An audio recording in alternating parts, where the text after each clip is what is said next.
Hello and welcome back to the Novice Lumberjack.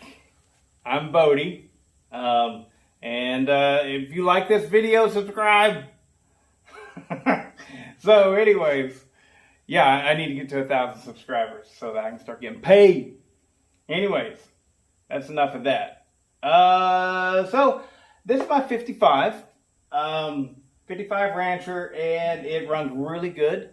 And I just recently kind of fell in love with a 28-inch bar, so I can cut stuff really close to the ground. And I thought, you know what?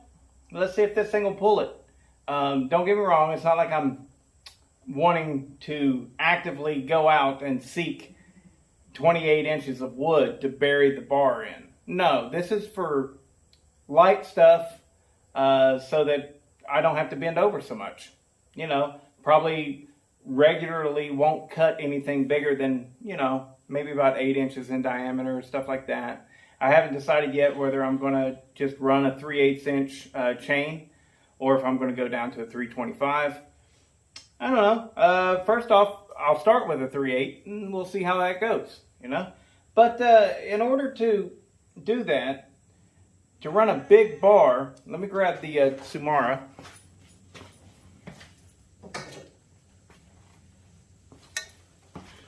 So if you're watching this video, you probably already know all this.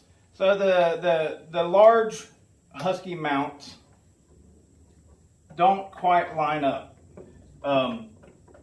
There's too much slack in the bar. And now what I'm seeing as well is, shoot, the pin for the chain tensioner, that's not lining up either. I did not foresee that, but that's a small problem. That's not a big deal. So what we're here to fix right now is this right here. We got to do something about that. It's too much. Too much slop. So what I did was I measured everything out, of course, and I can't remember right offhand. I think that these small bolts are 8mm and the large bolts are 9.5mm, which is 1.5mm difference. So I need something about 0.75mm thick. So what I did was I literally just went to, it was AutoZone, and I was like, yeah, I need to get back here and look at your brake lines, because everybody says that all you got to do is run 3/8 inch brake line, which I purchased some, and it sure does look. I already cut the tip of it off, and what I found is it goes right over the bar, nice. I'm sorry, the studs, and with minimal effort, once I get the paint off of there, it'll go into the bar itself. So this right here is a real nice, easy way to do it, it seems. Might want to take and run it over a grinder, just a hair, you know, let the grinder spin it, and it'll naturally just take a tiny bit of material off. Or you might want to go the old handy dandy manual route, take a little bit of material off. But that seems like it'll work just fine. All you got to do is cut you little teeny tiny rings for this. Now, that's all fine and dandy, and I'll probably do that at some point. But I think that there's a better way, and that better way is going to involve this oil dipstick. I don't know what this came off of, but I just was literally, I took my calipers in there and I was measuring for thickness. So I found what I think would work, and I took this right here. This is, all this is a bolt that fits. I'm sorry, a nut that fits. These right here are 8mm by 1.25. The 1.25 means that there is 1.25 threads per millimeter. So, anyways, M8 1.25 is what you're looking for. And I took and I just simply welded, I hope you can see that. I better check and make sure. All I did was weld part of a bolt onto there. And now what I'm going to do, I'll zoom in for you. Hopefully this is going to work. I do not know. Here we go.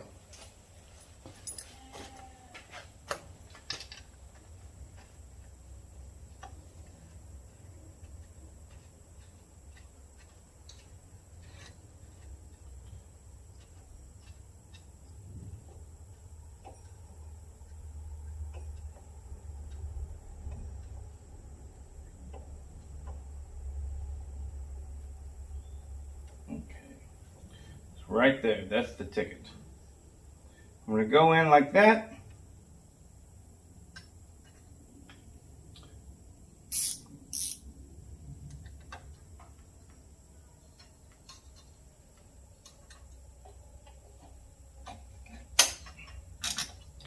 Well, I can already see the problem, and that is this is spring steel.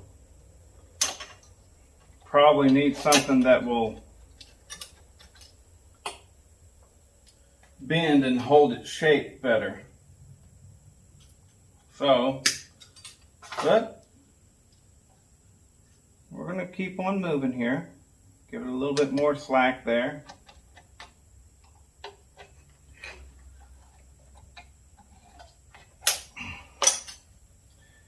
Yeah, I don't like that there.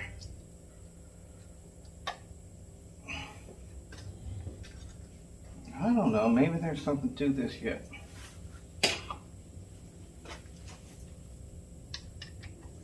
Give it one more shot.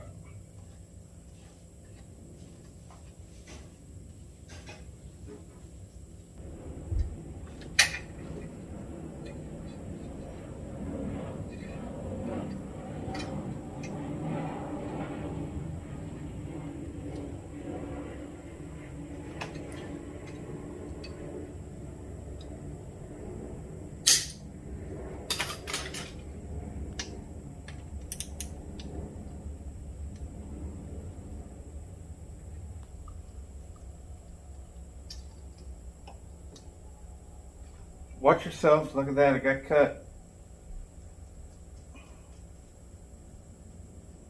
I think that'll do it.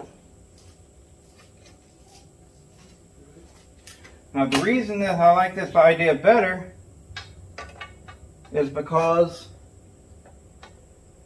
yeah, that's gonna work. All I gotta do is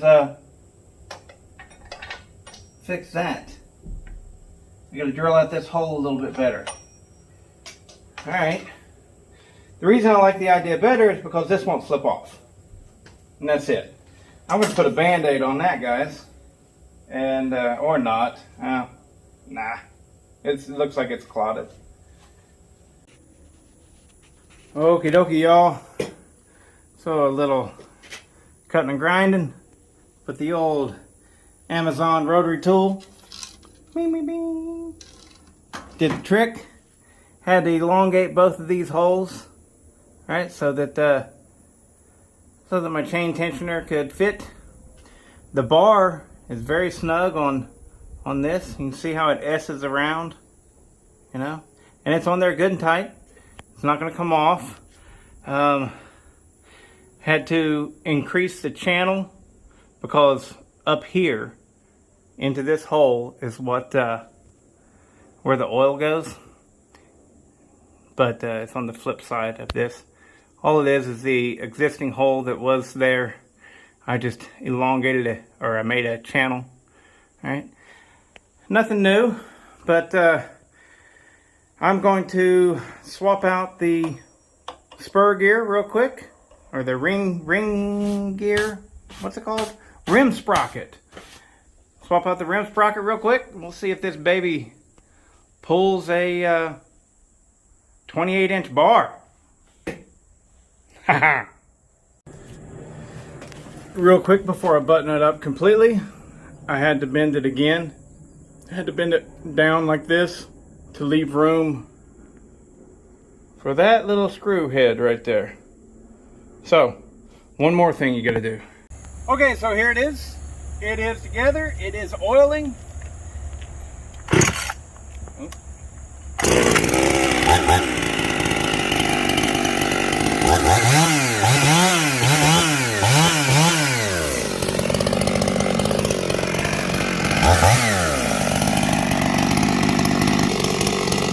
I don't have to bend over and touch the ground. So that's why I did it. I don't want to bend over. That's it. So I don't know how it's going to pull it in wood like this, but if you want to find out, watch the next video.